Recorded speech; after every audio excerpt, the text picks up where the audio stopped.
रात के 1:42 हुए थे।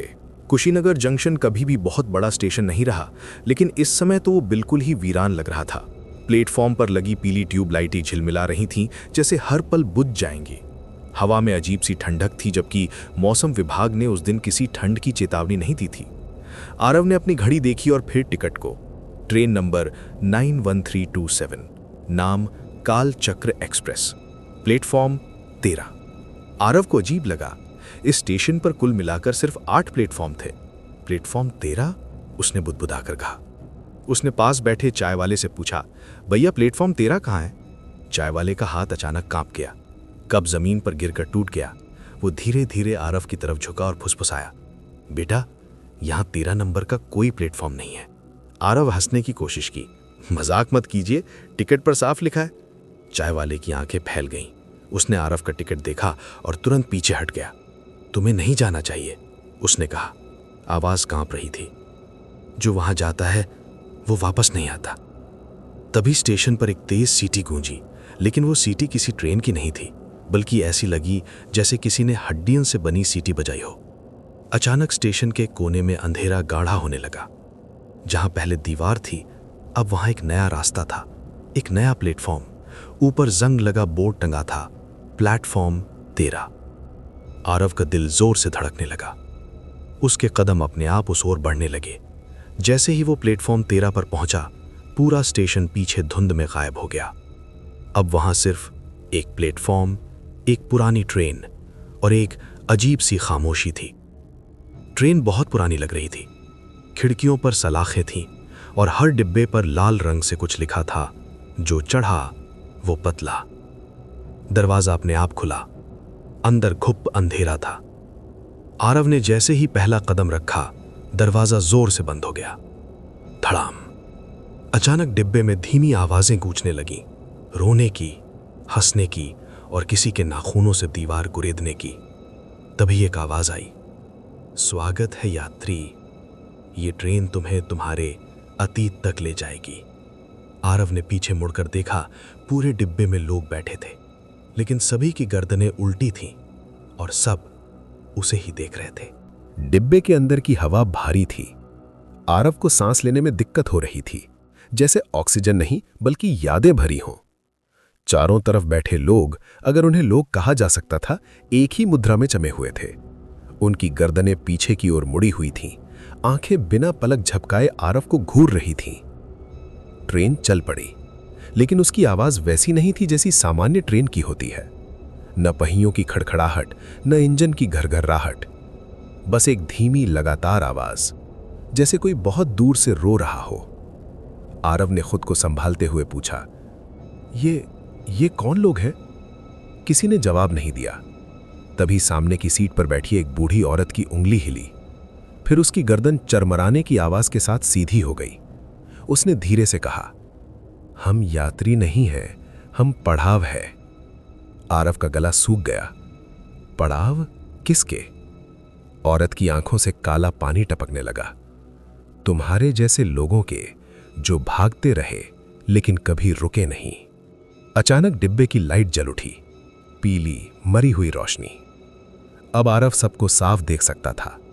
किसी के चेहरे जले हुए थे, किसी के शरीर पर गहरे जख्म थे और कुछ ऐसे थे जिनकी छाया ही नहीं थी। डिब्बे के आखिरी सिरे पर एक दरवाजा दिखा। उस पर सफेद रंग से लिखा था, डिब्बा नंबर 0। आरव ने कभी ट्रेन में डिब्बा नंबर 0 के बारे में नहीं सुना था। वो जैसे तैसे उठकर उस दरवाजे की ओर बढ़ा।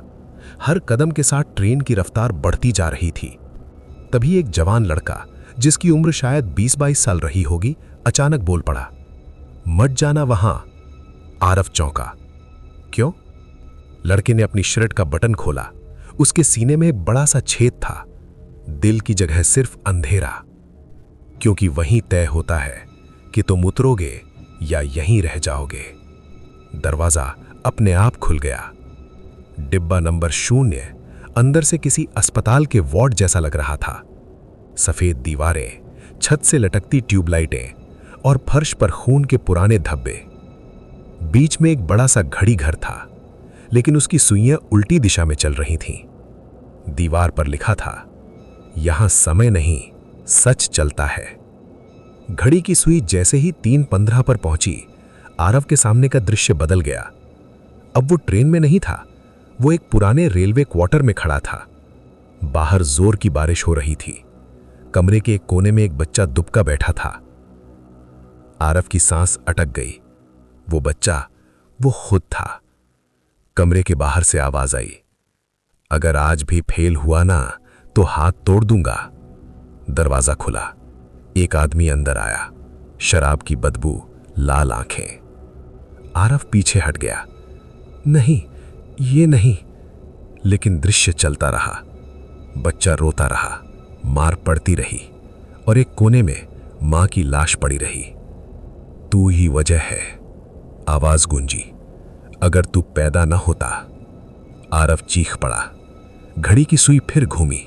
अब वो एक पुराने अखबार के दफ्तर में था। दीवार पर चिपकी हेडलाइन, काल चक्र एक्सप्रेस, 1932 में रहस्यमय हादसा, 300 यात्री लापता। एक रिपोर्टर की आवाज गूंजी, ट्रेन कभी क्रैश नहीं हुई, वो बस गायब हो गई। पीछे से वही फुसफुसाती आवाज आई, क्योंकि उसे भूखे आत्माओं की जरूरत थी। आरव ने मुड़कर देखा। एक लंबा काला सा साया, जिसका चेहरा धुएं से बना था। मैं कंडक्टर हूं, वो बोला, और ये ट्रेन उन लोगों को लाती है जो अपने अतीत से भाग रहे हैं। तो ये सब सजा है? आरव ने पूछा। कंडक्टर हंसा। नहीं, ये मौका है। घड़ी की सुई आखिरी बार घूमी। आरव फिर से डिब्बा नंबर 0 में था। कंडक्टर सामने खड़ा था। अगला स्टेशन, उसने कहा, तुम्हारा सच। ट्रेन अचानक रुक गई। बाहर बोर्ड चमका, स्टेशन मोक्ष या कैद। ट्रेन के रुकते ही सन्नाटा छा गया। न इंजन की आवाज, न हवा, न समय। आरव खिड़की से बाहर देखने की हिम्मत नहीं कर पा रहा था, लेकिन कंडक्टर की उंगली उठी और खुद ब खुद उसका सिर मुड़ गया। बाहर प्लेटफॉर्म नहीं था, बस एक अंतहीन मैदान जिसमें हजारों लोग घुटनों के बल बैठे थे। सबके चेहरे जमीन की तरफ और पीठ पर रेलवे टिकट की तरह जली हुई खाल चिपकी थी। हर टिकट पर एक नाम। आरव ने देखा, उनमें से कई टिकट हिल रहे थे। ये क्या है? आरव की आवाज टूट गई। कंडक्टर ने मुस्कुराने की कोशिश की, लेकिन उसके चेहरे की चमड़ी फट गई। अंदर सिर्फ काली नसें और कीड़े रेंग रहे थे। ये वो लोग हैं, वो बोला, जो उतरना चाहते थे लेकिन कीमत नहीं दे पाए। अचानक मैदान में बैठे एक आदमी ने सिर उठाया। उसका चेहरा आधा कटा हुआ था, एक आंख लटकी हुई थी। भाग जा, अगर तू खुद को माफ नहीं कर पाया तो ये ट्रेन तुझे खा जाएगी। डिब्बे की दीवारें अचानक सिकुड़ने लगी। लोहे की चादरें मांस की तरह धड़क रही थीं। दीवार पर खून से लिखा उभर आया, नियम 1, जो झूठ बोलेगा वो यहीं पिघलेगा। नियम 2, जो सच मानेगा वो टूटेगा। नियम 3, जो खुद को माफ नहीं करेगा वो ट्रेन बन जाएगा। आरव को सिर में तेज दर्द होने लगा। उसके कानों में बच्चों के रोने, हड्डियों के टूटने और ट्रेन के एक्सीडेंट की आवाजें एक साथ गूंजने लगी। मैंने कुछ नहीं किया, आरव चिल्लाया। मैं बच्चा था। कंडक्टर अचानक उसके सामने आ गया। उसने आरव की छाती पर हाथ रखा, हाथ नहीं पंजा, और जोर से दबाया।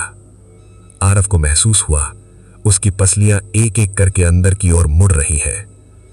तूने मां को बचाने की कोशिश नहीं की, कंडक्टर फुसफुसाया। तू भाग गया था। दृश्य बदल गया। आरव खुद को उसी क्वार्टर में खड़ा देखता है। मां जमीन पर गिरी है, पिता शराब के नशे में, लेकिन इस बार दरवाजा खुला है। आरव भाग सकता था, पड़ोसी बुला सकता था, पुलिस, लेकिन वो रुका, डरा और चुप रहा। मां की आंखें खुली थीं, वो देख रही थी। मुझे माफ कर दो। आरव जमीन पर गिर पड़ा। जैसे ही उसने ये कहा, मां का शरीर राख में बदल गया और राख से आवाज आई, अब फैसला तेरा है। डिब्बे के 2 दरवाजे खुले। एक पर लिखा था मोक्ष, दूसरे पर सेवा। कंडक्टर बोला, मोक्ष चुनोगे तो दर्द खत्म, सेवा चुनोगे तो तू अगला कंडक्टर। आरव ने पीछे देखा। वही जवान लड़का, सीने में छेद वाला, अब पूरी तरह ट्रेन में घुल चुका था। उसका चेहरा इंजन बन रहा था। मैं सजा नहीं चाहता, आरव रोया, लेकिन भागना भी नहीं चाहता। वो मोक्ष वाले दरवाजे की ओर बढ़ा।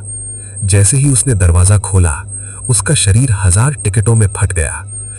हर टिकट पर उसका नाम, हर टिकट चीख रहा था, लेकिन चेहरा शांत था। अगली सुबह कुशीनगर स्टेशन पर एक नई ट्रेन का ऐलान हुआ। ट्रेन नंबर 91327, नाम कालचक्र एक्सप्रेस, और नए कंडक्टर की वर्दी में एक चेहरा था, आरव। उसकी आंखें खाली थीं, लेकिन जब कोई डर कर पूछता ये ट्रेन कहाँ जाती है, वो मुस्कुरा कर कहता, जहां से कोई खुद से नहीं भाग सकता। और प्लेटफॉर्म 13 फिर से उभर आता।